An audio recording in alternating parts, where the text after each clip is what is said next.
We'll wait till Bruce gets here. Well, today is a good day in America. For American families, for the environment, and most importantly, for the future of this country. You know, Republicans, more than a year ago, went out across the country listening to America. And we made a commitment to America that we would lower your energy costs. That's exactly what this bill does. We made it H.R. 1 because we care not just about the American family to let them have more cash in their own pocket, but make their energy costs lower, lower the global emissions, and make the world safer.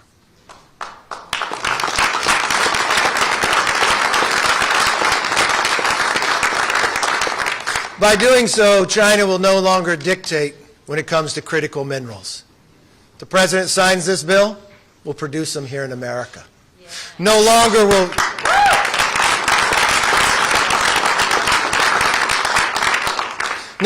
will the governor of California buy oil from Putin.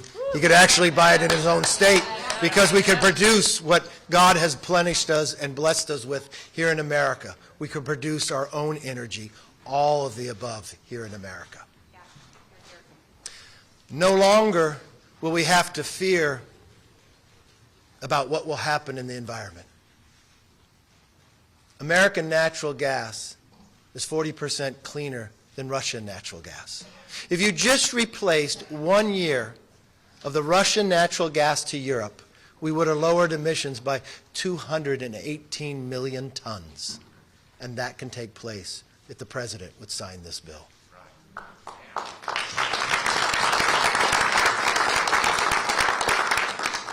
We're less than 100 days from coming into the majority and being sworn in. If you look at the commitment to America in the back, you can see the checkoff of keeping our commitment to this nation, making us energy independent, making our streets safer, making our economy stronger. We're just getting started. As I said on the opening day, it's not how you start, it's how you finish. And with each week, we only get stronger, the nation gets safer, and the country becomes even greater. With that, I'd like to call up our Majority Leader, the author of H.R. 1, Steve Scalise.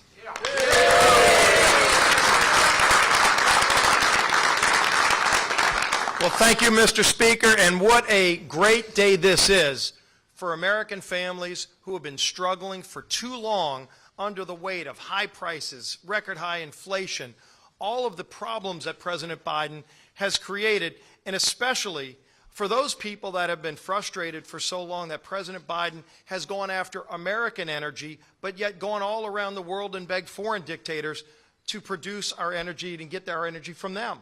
This has never been a question about whether or not we have oil and natural gas in the United States of America. The question has been, where do we get it? When President Biden came into office on day one, he declared war on American energy. He killed the Keystone Pipeline here in America between the United States and Canada. But it wasn't because the president was against pipelines. He was just against American pipelines, because just days later, he gave a gift to Vladimir Putin because he green-lighted the Nord Stream 2 pipeline between Russia and Germany. So there you had President Biden picking foreign countries like Russia over America. Then you saw him, after lease sale, permits that he wouldn't even let go through, slow-walking permits, blocking permits, canceling lease sales to produce oil and natural gas in America. But again, it wasn't because he was against oil and natural gas, because at the same time, he was making it harder to produce that oil and natural gas here in America.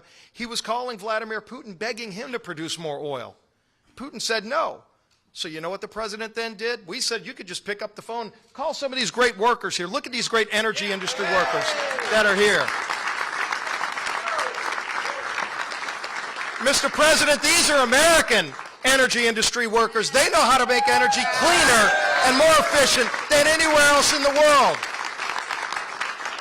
And if you put them to work, they're going to not only be making it cleaner than anywhere else in the world, they're also going to be lowering costs for families who are sick and tired of paying 50% more at the pump, who are tired of paying 40% more in their household electricity costs because the countries that President Biden wants us to get our energy from, whether it's Russia, Saudi Arabia, Venezuela, he wants us to get our solar panels and windmills and batteries from China because he won't let us mine in America. Well, you know what? We stood up for America there too today because we said let's mine in America, not in China. You want to talk about standards? We are all sick and tired of these liberals in Washington who wake up every day trying to bash America and cancel projects in America. Nobody does it cleaner and better anywhere in the world than the United States of America. It's about time we open up America for business and say to all those foreign dictators in the world, we're not going to buy your energy. That's dirty. We're going to get clean energy here in America. Let's lower costs for families. Let's stand up for those working men and women. And as we continue, the commitment to America we made is to stand up for those families who have been left behind by Washington for far too long. The good news for them is help is on the way. We're going to keep doing this. We're not going to slow down. We're not going to stop working. And the man who's helped us get the votes is our whip, Tom Emmer.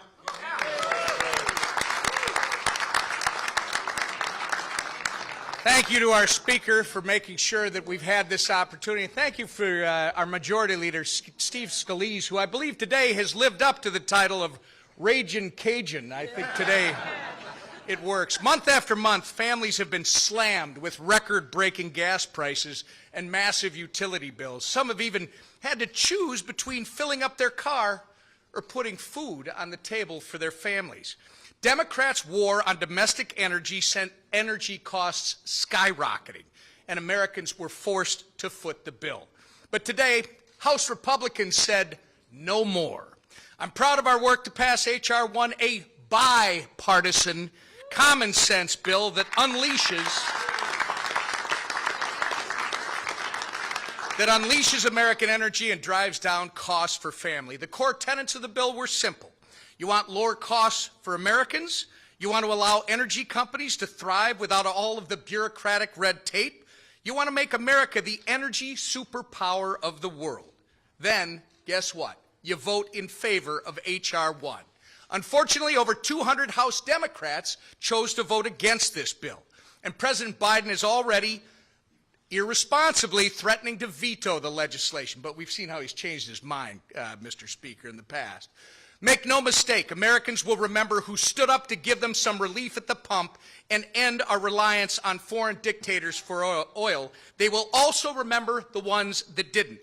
Today was a big win for the American people, and I look forward to celebrating more wins ahead as the House Republicans continue to govern. And with that, I turn it over to the best conference chair here, Elise Stefanik. Thank you to the whip.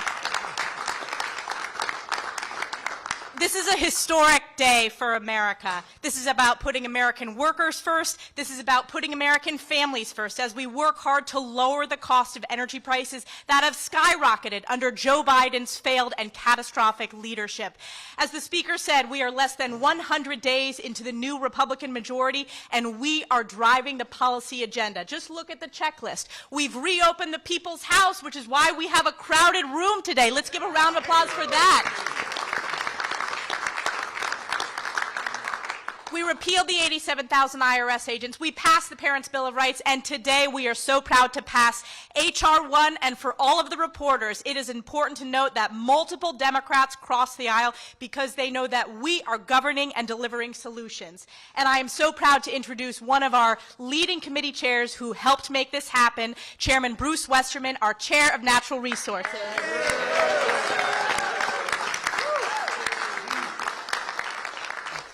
Thank you, Elise. It feels great to win. And this is a winning team behind me right here.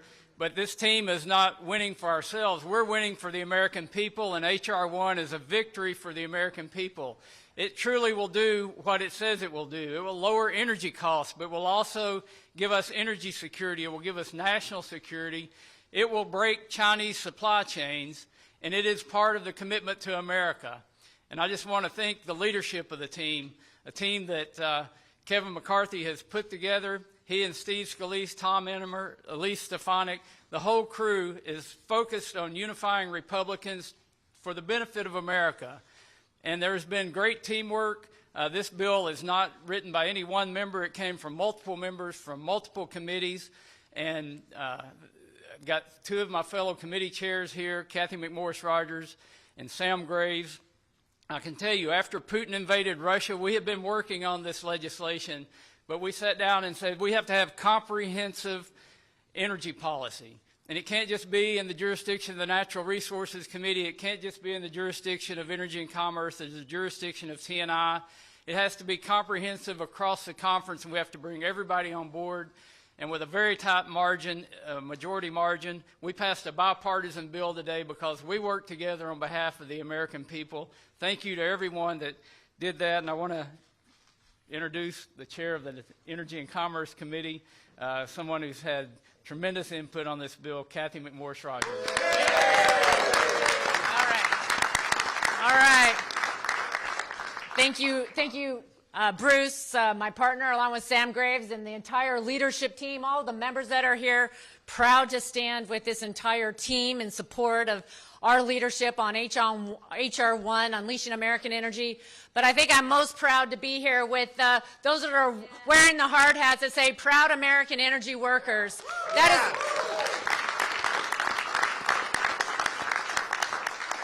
this legislation is about unleashing American energy. It is about making sure that America is producing more domestic energy. And we appreciate what you're doing every day to make sure that we have reliable, affordable energy. And unfortunately, we've seen from the Biden administration a shutting down of American energy. And you know, energy is foundational to everything. It is what has lifted people out of poverty, raised the standard of living more than any other country in the history of the world. And that's why American energy is so important, because it is the driver of American leadership. And we, as others have said, we do it better, we do it cleaner, we do it more efficient than anywhere else in the world. So when we are increasing domestic production in the United States, it means we're also lowering carbon emissions. America is leading on all fronts, and it's so important to addressing what's driving the cost, to fill your car up with gas or heat your home. And that's why we're so excited to be here today to pass this legislation, bipartisan over there in the Senate. You know, we have a strong bipartisan vote in the House, and we're excited to see the Senate take it up for consideration. Thank you, everyone.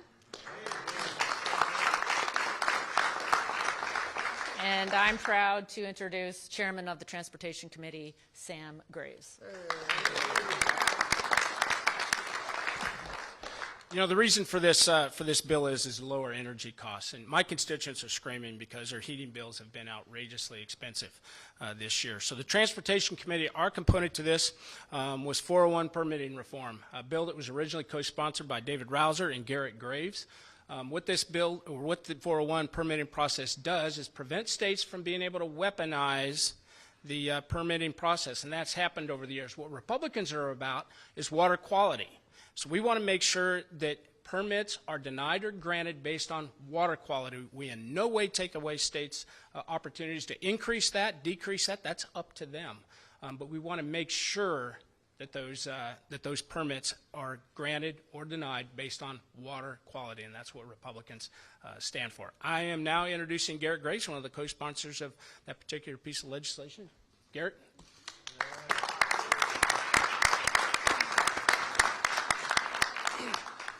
Thanks, Dad.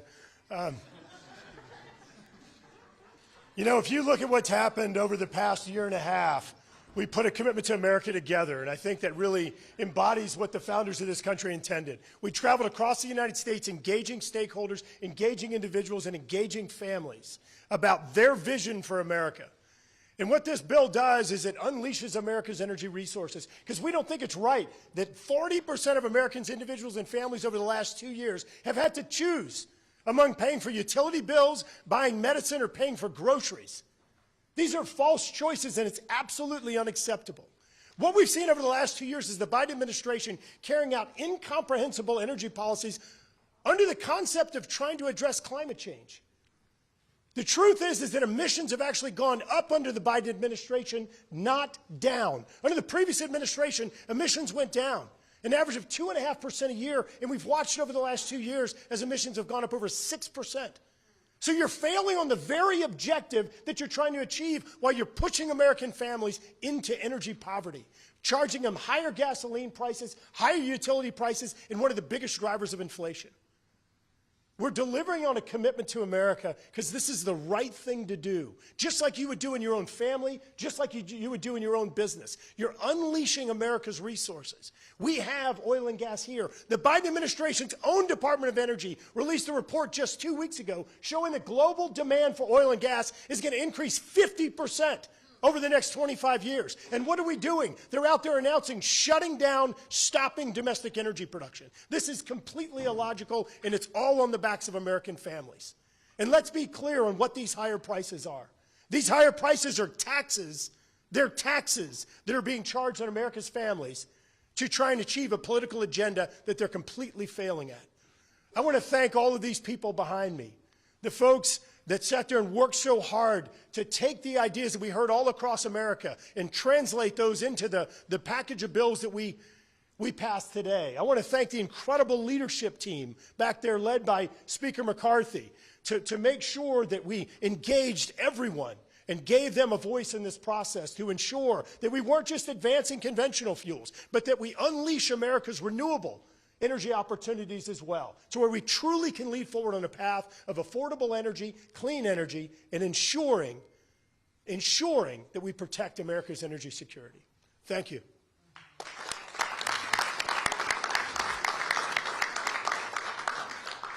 I want to give a special thanks to Garrett Graves, because it was more than a year ago that he was the chair of the task force, and to all those members behind me that participated in that task force.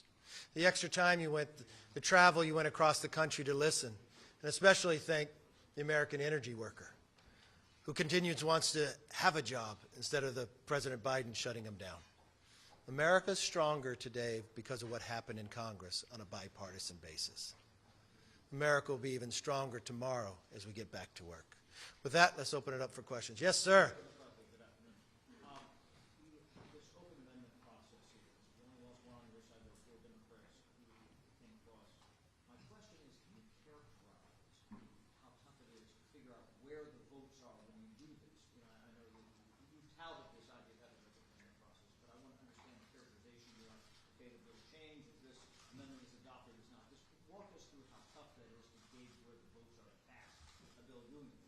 I think you're overthinking it.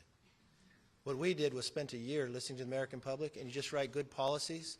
And you know what? You don't worry about where the vote's going to be, because at the end of the day, you even get Democrats, when they're whipping really hard with their leadership, trying to force their members not to vote for it, it actually comes forward on a bipartisan basis.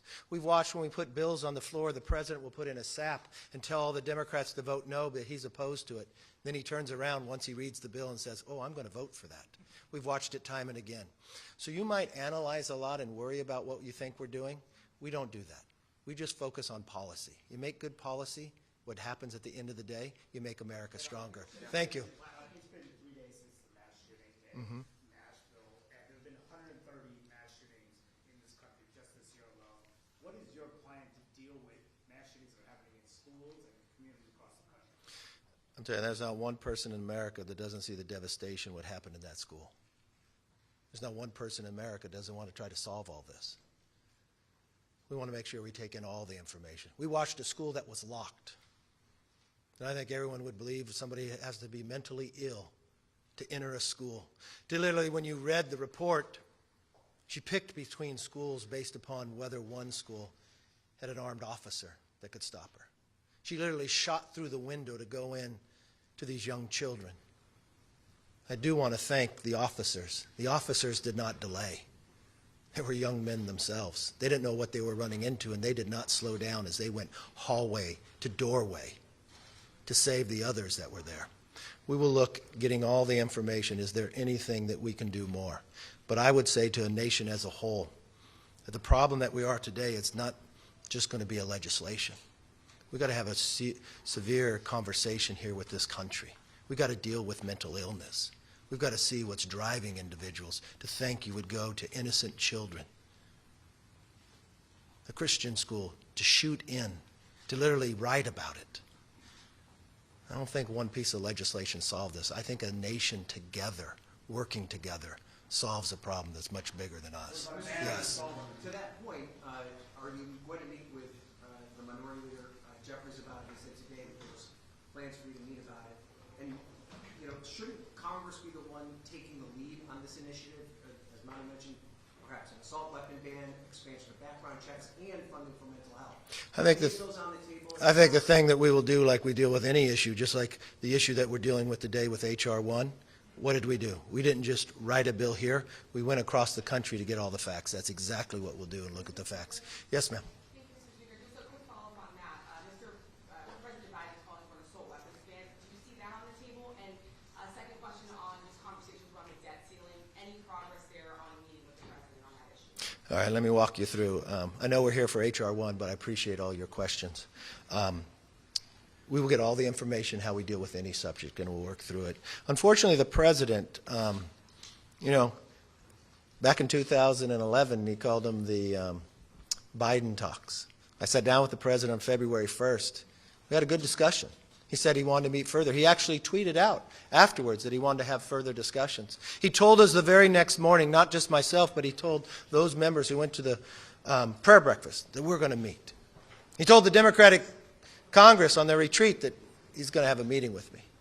He apparently doesn't want to meet, and I don't understand why. We're very reasonable, responsible.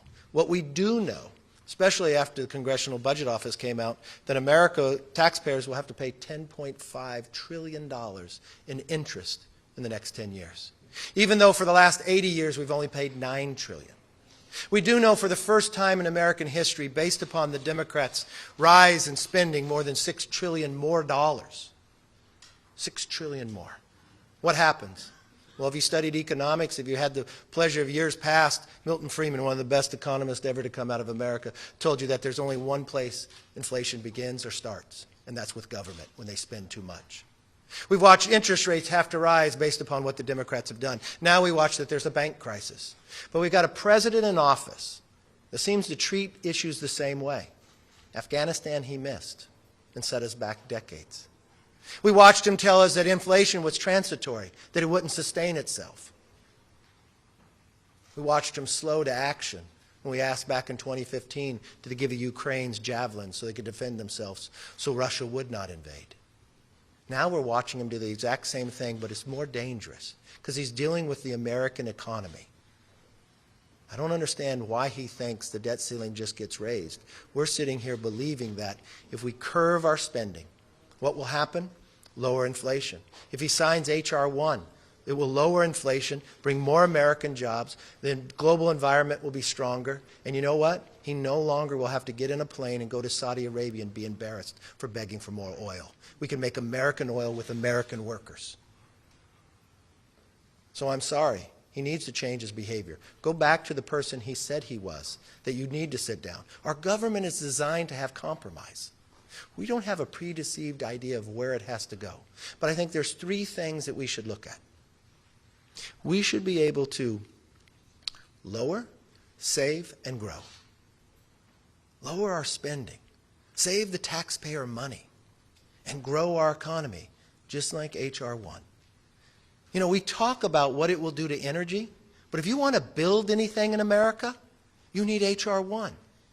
You want to build a road, you want to build a bridge, you want to have a permitting process to put solar or wind, on average 5 to 7 years. And you wonder why China continues to jump ahead. Well, we say no more of that. Sign H.R. 1 and we'll make America stronger. But more important, Mr. President, I'm ready at any time, at any moment. I'll come tonight. It doesn't make it difficult to sit down and negotiate and find common ground to make America a little stronger and make sure we stop overspending. Yes?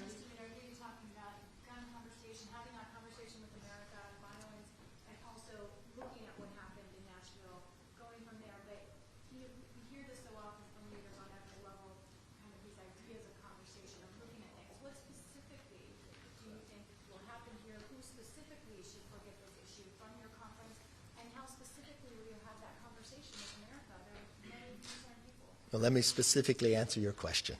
I disagree with your first premise that people just talk about it. I watched this Republican conference when we had a majority take action.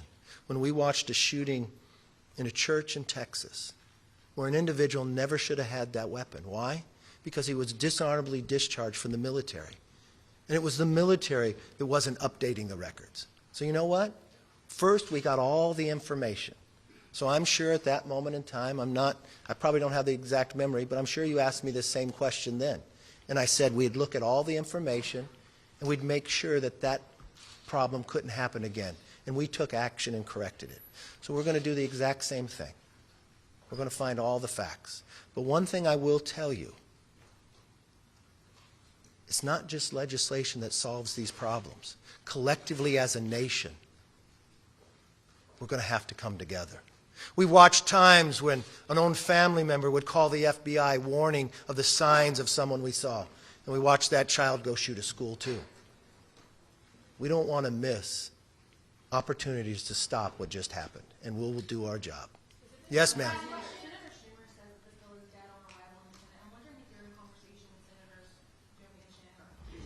I talked to Joe Manchin often and Kristen Sinema. Those seem like two people that want to do a lot of things. I'm not sure. We don't have many bills over here that's come out of the Senate on any subject, so it's hard for me to say anything he passes is dead. He'd have to get to work first. That's what we heard from the president when he said he wanted to stand with the 172 Democrats that are so extreme in this House that they thought they could decriminalize carjacking and some forms of murder. But they changed their minds. I think at the end of the day, if Schumer would even ask his own conference, I think there's a lot of people there that want to make American energy, want to make America stronger. And if they really care about lowering global emissions, because under their majority, all they've ever do is raise emissions. Yes. Are you waiting for your meeting with President Biden to unveil the GOP's proposal? Why not release it now? What proposal? Your budget proposal. Well, first of all, if we're talking about debt limit and we're talking about budget, there's two different things. Just so everybody knows, a budget resolution doesn't even go to the president, and a budget resolution doesn't raise the debt limit. So, If I may clarify. well, if I would call them savings, because if you just added $6 trillion, and if you increase discretionary spending by 30%, and you created inflation in America, the only way to stop that is to be able to curve it.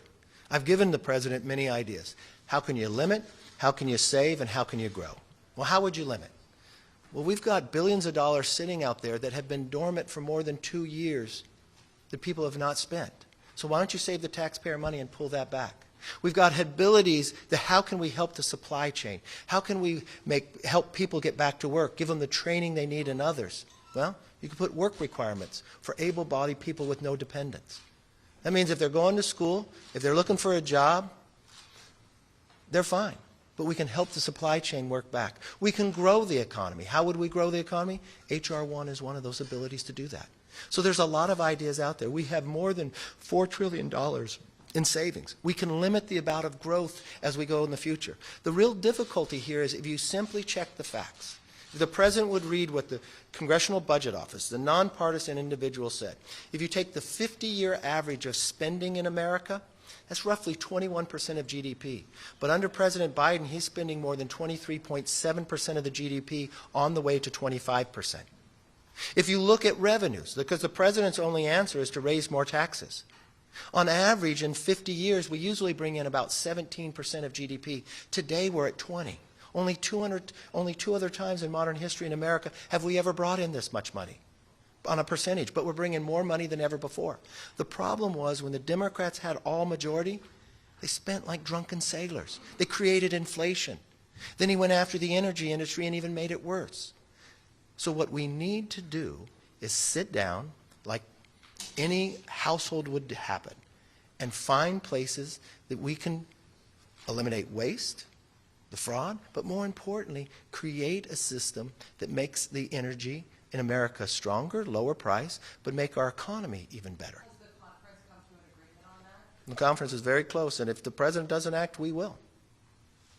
Mr. Speaker, as this bill moves over to the Senate, are you willing to drop some of the more partisan parts of this bill in order to reach a compromise on things like permitting reform? If you can explain to me what's partisan in making energy. Could you name those for me? Because I'm not sure. Because you had a bipartisan vote out here, so what's controversial? The only thing that would be controversial is that you have the majority of the Democrats who have such extreme views that even when we pass the Parents' Bill of Rights, their extreme view believes that parents shouldn't know what's being taught to their children. They think so extreme that you shouldn't tell parents when some violence happens in your school. They are so extreme in their views that they don't believe the schools should tell them where they're spending their money. And now we just found the majority of them are so extreme that they rather stand with China and Russia than with the American energy worker. So I'm not sure what's controversial in the bill. I'm not sure what's controversial that you can speed the process up so we can make things in America. We built the Empire State Building in 400 days. But it takes us 7 years to build a simple road today. That's wrong. And we're not going to be able to compete with other countries if we continue to hold America back. All right, yes, last question.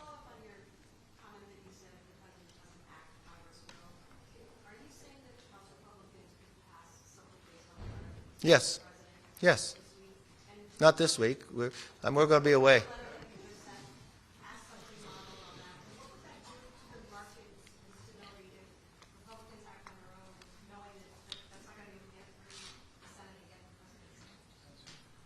You know what's interesting? If I take your question, I could have had that same question when you said, why stop D.C. from decriminalizing and allowing more carjacking and more murders? It's not going to get through the Senate. It's definitely not going to be signed by the president because he simply said he was opposed to it. And it got signed by the president. No, let me finish. You asked your question. Let me answer. I could take that same position, that same question you asked right now, of whether we could end the pandemic in America. He said he was opposed to it. And now he's going to sign it. So, what will the markets react? I think the markets will be very excited that one entity here is taking action. We have been reasonable, responsible, asked to sit down with the president for months. He is making the decision that he wants to put the economy in jeopardy. I don't know what more I can do and how easy. I would bring the lunch to the White House. I would make it soft food if that's what he wants. It doesn't matter. Whatever it takes to meet. I just don't know what's changed from his comments before when he says it's not right if people don't sit down and meet together. Yes. Yes, sir. There's been a lot of talk in remarks here today about how HR 1 would undermine dictators overseas, China and Russia. Yes. Last night, former President Trump posted a video where he mocked people who called Putin authoritarian. So I'm wondering who's right here. Is he right in saying Putin's not authoritarian, or are you guys right? I haven't seen what you're talking about, but Putin's authoritarian, President Xi's authoritarian, and I'm very concerned where I see the world right now. It looks like 1936. We got China, Russia, North Korea, and Iran. I watched overnight last night that Russia arrested a Wall Street Journal reporter. Exactly what they did, but it also goes to the behavior of the administration. If they want to pay ransom, they're going to continue to go after people. If you want to be strong. I've watched in California, Gavin Newsom shut down 20% of the energy produced in California. But we didn't use 20% less. He then started paying Putin for 50,000 barrels a day that Putin used to build an army to invade Ukraine.